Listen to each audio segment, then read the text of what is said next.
Bonsoir Bastien. Oui, bonsoir. On vous remercie de répondre aux questions du site des supporters du Stade Montois.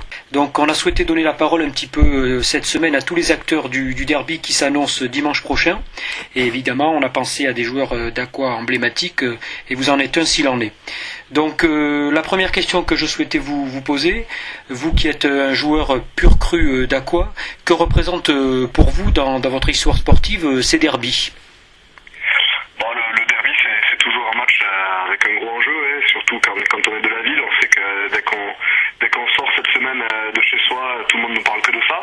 Mais après, voilà, faut se sortir un peu de cette pression extérieure et essayer d'aborder ce match comme un match comme un autre, car c'est le meilleur moyen d'arriver à garder une bonne performance. C'est en se mettant trop de pression par le passé, parfois je suis passé à côté de mes matchs sur les derbys. Donc sur ce genre de match, on va garder que la pression positive et essayer de pas trop écouter tout ce qui se dit dans la ville, quoi, en fait, en quelque sorte. Qu'est-ce que vous avez à l'esprit comme souvenirs qui vous reviennent, notamment lorsque vous étiez plus jeune ou à l'école de rugby ? Moi, des derbys, moi j'ai commencé le rugby à 18 ans, donc des derbys j'en ai fait quelques-uns, en Crabos, en Réchelle, en Espoir, et dans les catégories jeunes j'ai jamais perdu à la maison, mais j'ai jamais gagné non plus à l'extérieur. Donc et en première c'est la même chose, sauf que j'ai perdu une fois à la maison, donc c'est des derbys où c'est toujours des matchs serrés, où en général on gagne chez nous et on perd à Mont-de-Marsan, donc j'espère que ce week-end ce sera le même genre de match où on l'emportera à domicile. Alors vous avez fait, on est à peu près à la moitié du championnat, hein, vous avez 14 journées derrière. Quel bilan vous tireriez de ce début de championnat pour l'équipe de Dax ?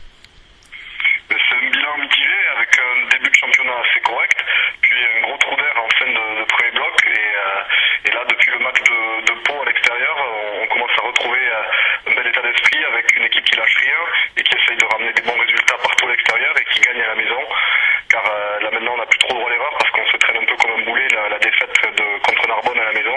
On voulait rester invaincu chez nous et depuis ce match on n'a plus droit à l'erreur parce que comptablement perdre à la maison pour une équipe qui joue le maintien c'est très compliqué derrière. Bon, vous aviez été prendre 2 très beaux points de bonus, notamment à Pau ou à Carcassonne, où vous n'étiez pas loin de l'emporter malgré tout. Oui, surtout le match de Carcassonne, je crois, où on a été vraiment très très proche de l'emporter. En plus, c'est un concurrent direct, donc voilà, c'est des points qui sont quand même regrettables. Ensuite, on a fait ce match nul ce week-end à Auch, qui sont quand même 2 bons points aussi, comptablement. Oui. Même si au vu du match, on aurait pu espérer une victoire aussi. Mais bon, voilà, c'est comme ça, maintenant c'est passé, il faut aller chercher les points ailleurs. Alors l'US Dax va recevoir le Stade Montois. Quelles sont les forces que vous mettriez en avant concernant votre équipe en ce début de saison ? Je pense qu'une de nos forces cette année, et même déjà depuis plusieurs saisons, c'est notre paquet d'avant, avec notamment notre mêlée, et qui nous permet de récolter pas mal de pénalités. Et ensuite, notre point fort aussi, c'est nos buteurs, parce qu'il y a Mathieu Bourré, puis il y a tous les autres, il y a Johan Lahousse, il y a Romain Lacoste, Claude Guiter, on a pas mal de buteurs, donc on a une faculté à mettre les points d'un côté dans le camp adverse, ce qui est assez intéressante. Puis ensuite, c'est quand même cet état d'esprit qui est retrouvé là vraiment depuis le match de Pau, où on lâche rien, notamment défensivement. Après, c'est sûr qu'on a encore des points faibles offensivement, mais dans l'état d'esprit et dans l'envie, on est souvent assez irréprochable depuis quelques matchs. Alors vous avez sans doute suivi le parcours un peu chaotique des Montois en ce début de saison, avec la montée il y a 2 ans et puis malheureusement la redescente immédiate. Comment vous jugez ce parcours depuis le mois de septembre concernant cette équipe ? Ce parcours il est un peu surprenant pour les gens qui suivent pas trop la Pro D2, mais pour nous c'est pas vraiment surprenant parce que Dax s'est trouvé dans la même situation l'année où on a descendu du top 14, où on avait la même équipe qui était en top 14 et qui avait plutôt bien figuré, et l'année d'après en Pro D2 on s'est trouvé dans le ventre mou parce que c'est une division compliquée où on a attendu partout, c'est ce qui est le cas des Montois, je pense. Partout où ils se déplacent, c'est l'équipe à battre, c'est l'équipe du top 14, et voilà, donc peut-être qu'ils ont eu un peu de mal à se réadapter à ce nouveau championnat, à ce nouveau style de jeu, parce que ça n'a rien à voir avec le top 14, il y a beaucoup moins de temps de jeu, c'est beaucoup plus axé sur le combat, le jeu d'avant, les rucks, les ballons sont beaucoup ralentis, donc les Montois ont eu peut-être un peu de mal à se réadapter, mais on voit que depuis quelques journées, ils sont très présents et ils sont bien dans ce championnat. Alors la dernière question, un petit message que vous auriez envie de transmettre aux supporters des 2 camps. Bon, aux supporters des 2 camps, qu'ils encouragent bien leur équipe, mais ça je m'en fais pas. Après, voilà, que ça reste dans un bon état d'esprit, comme d'habitude, les derbys, c'est souvent chaud pendant les minutes, les 80 minutes, mais après le match, tout le monde boit un coup ensemble et voilà, ça reste que du sport.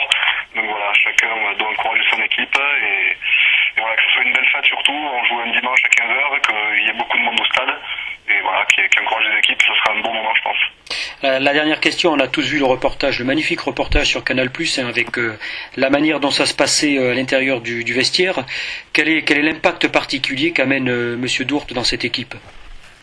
Richard, tout le monde le connaît, même les étrangers qui arrivent à peine en France connaissent Richard Dourte parce qu'il a une carrière internationale. Tout le monde sait son style de jeu. C'était un joueur qui jouait beaucoup sur l'envie, sur l'agressivité, sur le combat. Et forcément, c'est ce message qu'il veut nous transmettre en disant qu'on n'est peut-être pas la meilleure équipe, mais au moins si on se donne à 100% ou même un peu plus, si on se donne vraiment à fond, eh on arrivera à quelque chose de bien. Il sait qu'à Dax, ça a été compliqué depuis plusieurs saisons à ce niveau-là.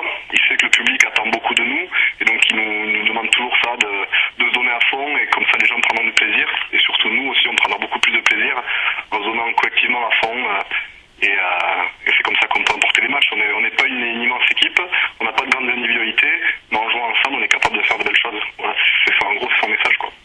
Merci beaucoup Bastien, on vous souhaite évidemment pour l'équipe d'Aquoise et puis pour tous les supporters d'Aqua et Montois un excellent match à venir dimanche prochain. Ok, merci. Merci beaucoup, à bientôt, bonne soirée. Au revoir.